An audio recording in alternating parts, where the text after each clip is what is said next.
You lost to Georgia Tech!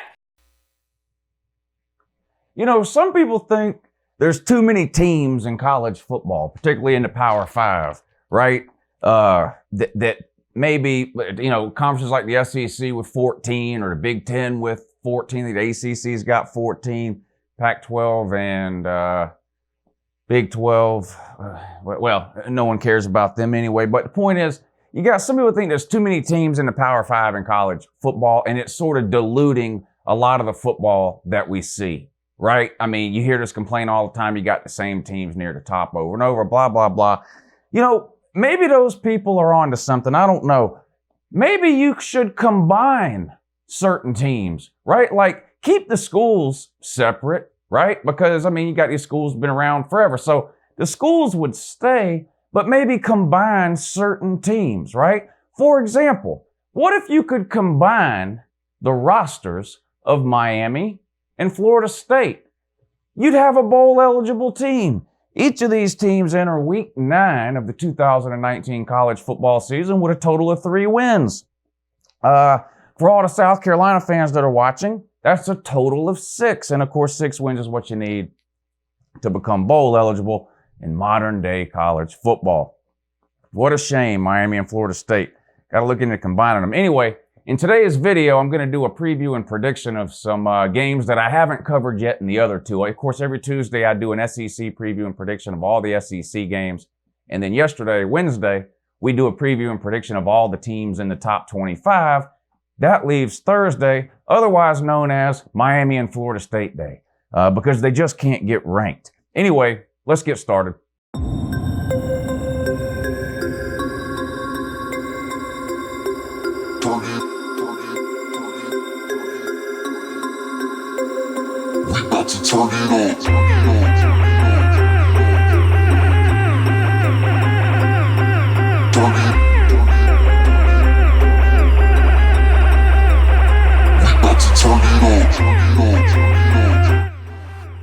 All right, shout out to betnow.eu. They've been working with me on the channel here for the last couple of years, sponsoring these preview and prediction videos. There's a link in the description of this video that'll take you over to betnow.eu and you can get yourself signed up for an account. They've given me a promo code to let you guys use. It's Uncle Lou. That's one word without any spaces, just Uncle Lou. So when you sign up over there, enter that in the promo box and they're going to give you a 100% bonus on whatever you deposit. So you put $100 in there, 200 shows up in your account. You can make you some money betting on these college football games. All you people in the comment section tell me I don't know anything about football and I get every one of these predictions wrong. Great. Pick against everything I say then, and you'll be a millionaire by the end of the season. All right, here we go. Subscribe to this channel if you're not already. Let's just get that out of the way now. Today's Thursday, live show tonight at 10 p.m. Check it out. It's a call-in show. Take calls from college football fans from all over and from trolls from basements everywhere. It's riveting. It's must-see YouTube TV. Check it out. Anyway, I got 4 or 5 games here that are pretty interesting, I think, that don't involve SEC or ranked teams. We're going to cover those today.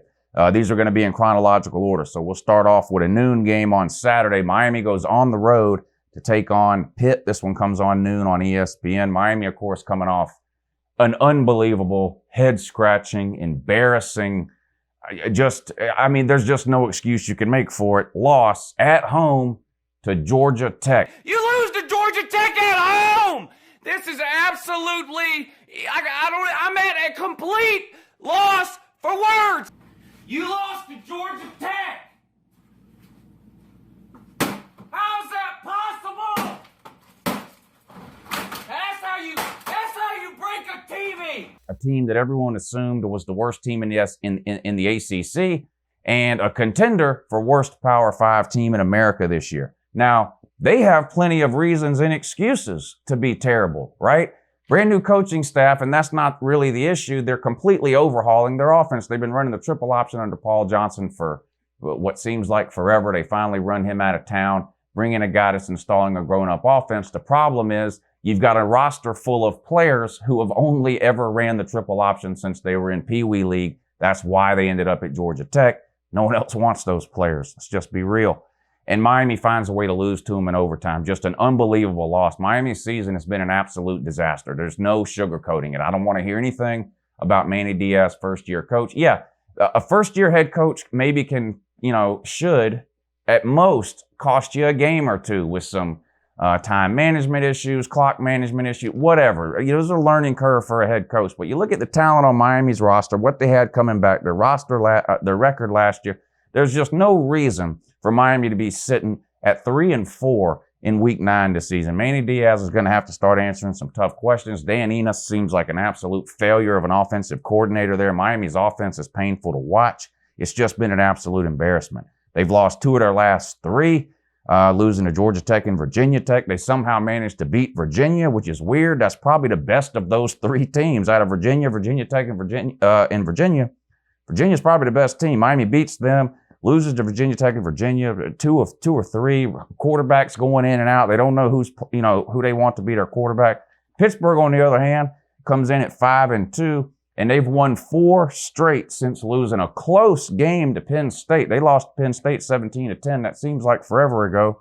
But they've reeled off 4 straight wins since then, so they're a pretty good team.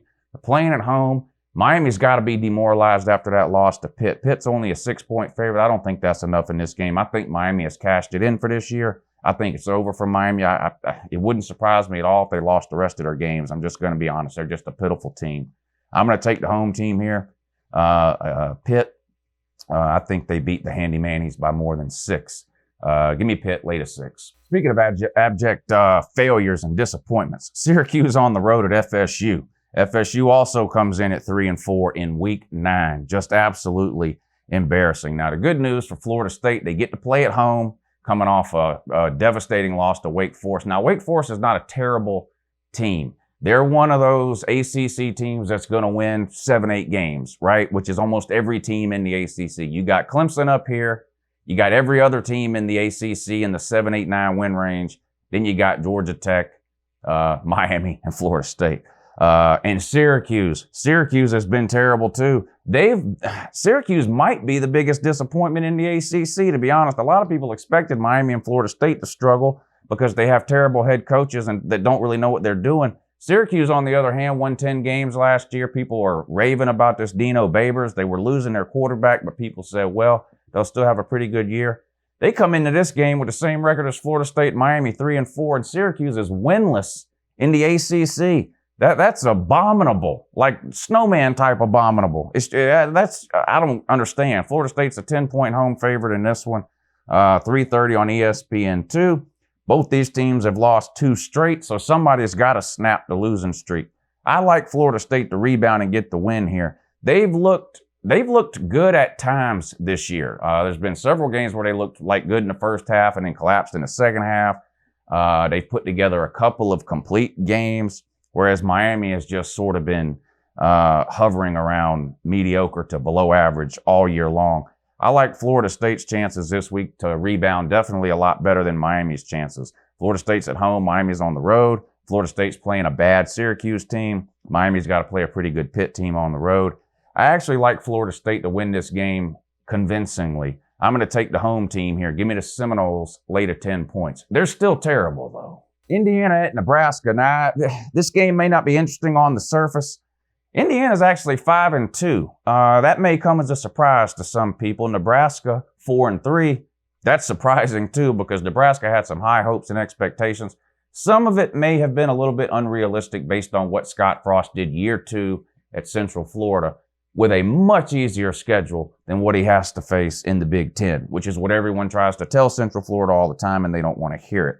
But anyway, cover your ears, I guess. I don't know. Nebraska somehow, this is strange. Nebraska's a 2.5-point home favorite. They're 4-3. Indiana's 5-2. Indiana has looked like a better team this year. Nebraska's been disappointing. Adrian Martinez was sort of a... I wouldn't consider Adrian Martinez to be like a front-runner Heisman candidate in the preseason, but he was mentioned as a possible Heisman guy. You can forget that. That's just not going to happen. Indiana has played better. They're scoring more points per game than Nebraska. They're giving up less points per game than Nebraska. Somehow Nebraska is favored by 2.5. This makes no sense to me at all. The wrong team is favored here, in my opinion. Nebraska, the story to watch the rest of the season, I think, for Nebraska is, can they get bowl eligible? I know heading into the season, expectations were a little inflated, 8, 9, 10 wins maybe. But if you look at where they finished last year, which was like, 4 wins, you got to at least get bowl eligible this year to even try to pretend that you're headed in the right direction, right? So they're at 4-3. They've got, 5 games left. They've got to win 2 of their final 5 games to become bowl eligible. Can they do it? Indiana is one that they have a chance to win, I think, okay? Purdue, who they play after Indiana, I think they have a chance to win that one.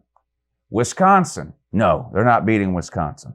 Maryland, a chance to beat Maryland. And then Iowa, no, you're not beating Iowa. So 2 of those games are automatic L's, I think, Wisconsin and Iowa. That means you've got to win 2 out of 3 against Indiana, Purdue, and Maryland if you're a Nebraska fan and you want to make a bowl game, which obviously you do. I don't think you're beating Indiana this week. I think Indiana's going to come into Lincoln and beat Nebraska. Nebraska's going to be sitting at 4-4 with 4 games left. They're going to have to beat Purdue and Maryland, I think, to become bowl eligible and finish at 6-6. I think that's the ceiling. If you win against Indiana, you're almost guaranteed to make a bowl. That would be your 5th win, and then you just need 1 win against Purdue or Maryland. But I'm going to go with Indiana here. I just think they're the better team. I think Nebraska, I don't know why this is 2.5 favorite for Nebraska. I know Nebraska's a bigger name, more of a brand, I guess, nationally than Indiana. Maybe that has something to do with the line. I'm not sure. But I'm going to take the visiting team here. Give me Indiana and those 2.5 points in that. Texas Tech at Kansas. Texas Tech 3-4, Kansas 2-5. Texas Tech is a 4-point road favorite, and this one comes on 7 o'clock on FS1. Great game last week, Kansas and Texas. I mean, a back-and-forth game. Kansas scored with, under a minute to go to take the lead. Texas gets the ball, goes right down the field, kicks a game-winning field goal as time expires. A definite moral victory for Les Miles in Kansas, but an actual loss, putting them at 2-5. Moral victories starting to mean less and less at Kansas these days. Time to start getting some real victories here. I don't think it's going to happen this week, though. Kansas has been a very inconsistent team. Everybody remembers back, I think it was week 2 or 3, to go on the road, hang 48 points on Boston College, hung 40-something points on Texas last week, beat Boston College, lost to Texas, turn around another week, seems like they can barely get into the teens offensively, just very up and down. I don't think Kansas overall is a very good team, and they're the type of team that has to play almost mistake-free football to have a chance of winning any game they play. Just my opinion. They don't have the depth, especially. They're not at 85 scholarships due to the previous coaching staff. Just what they did with the JUCO market was just ridiculous. I've talked about this before. They signed a ton of JUCOs 2 or 3 years in a row. JUCOs, of course, only have 2 or 3 years of eligibility, not 4. So what ends up happening is you're losing more players every year than you're allowed to sign. So you're not able to even get to the 85 scholarship limit. It's going to be 3 or 4 years before Kansas can even get back to 85 scholarships. They're just in a tough spot there. I don't think they win this week. I think they fall at 2-6. And I think Texas Tech can beat them by more than 4. I think Texas Tech will put up some points in this game. Give me the Red Raiders on the road, lay to 4. UCF at Temple, man. Remember when people used to talk about UCF? Me too. Seems like forever ago. But, of course, they've lost a couple of games this year, so they come in at 5-2 with losses to Cincinnati and Pitt. 2 okay teams, but still losses nonetheless. Temple's also 5-2, losses to SMU, which might be the best group of 5 team this year. We'll see. And a loss to Buffalo by 4.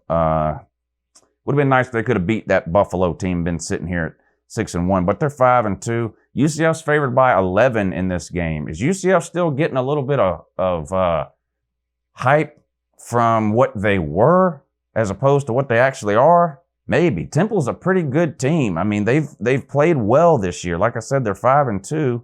It's a home game for Temple.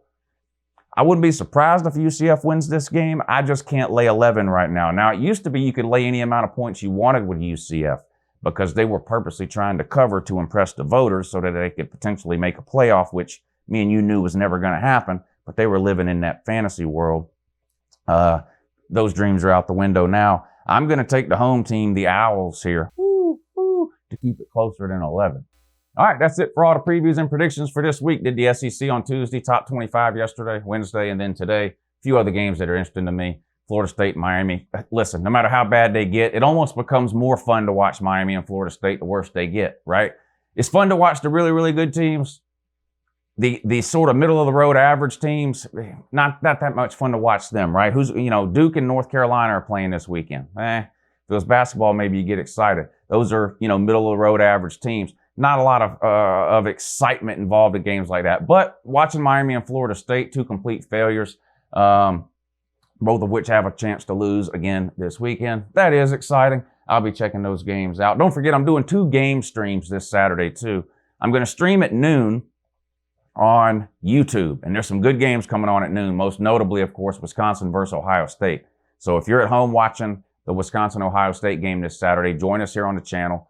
I'm going to stream the games out here. I don't show them on YouTube, but we talk about the games and discuss the games while they're on. Most of you have tuned into some of those streams before, so you sort of know what to expect. So I'm going to stream on YouTube from 12 till the end of those noon games, so 3 or 3:30, whatever time that happens to be.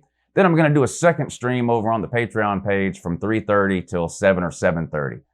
You got Auburn and LSU and a couple other good games coming on in that afternoon slot on Saturday. So a full day of streaming for Uncle Lou here on LouTube on Saturday. And of course, that's all in addition to the 9 o'clock college game day show that we do here on the channel too. We do a call-in show Saturday morning from 9 to around 10 or 10:30. I put college game day and SEC Nation on out here, take calls from you guys, and we talk about all the day's games. So live show tonight, 10 p.m. Eastern. Live show tomorrow, Friday, 8 a.m. Eastern, the brand new morning show with Uncle Lou, which is off to a really good start, kind of surprisingly to me. Actually, usually when I start something new, it sort of takes a while for it to gain some traction, but a lot of you guys have been tuning in to the morning shows. I really appreciate it. So we'll do that again tomorrow, 8 a.m. Eastern. And then I just went over to Saturday lineup. So a lot of live streams coming up over the next 3 days. Thursday night, 10 p.m. Eastern. Friday morning, 8 a.m. Eastern. Saturday morning, 9 a.m. Eastern. Saturday afternoon at noon on YouTube. Saturday afternoon at 3:30 over on Patreon. All right, I really appreciate you guys watching. I hope you enjoyed the previews and predictions this week. I hope you're excited about this weekend's games. We got some really, really good ones. I think we're going to see some upsets this weekend. A lot of ranked teams playing on the road. Should be an exciting weekend. All right, I'll talk to you guys soon. Have a good morning.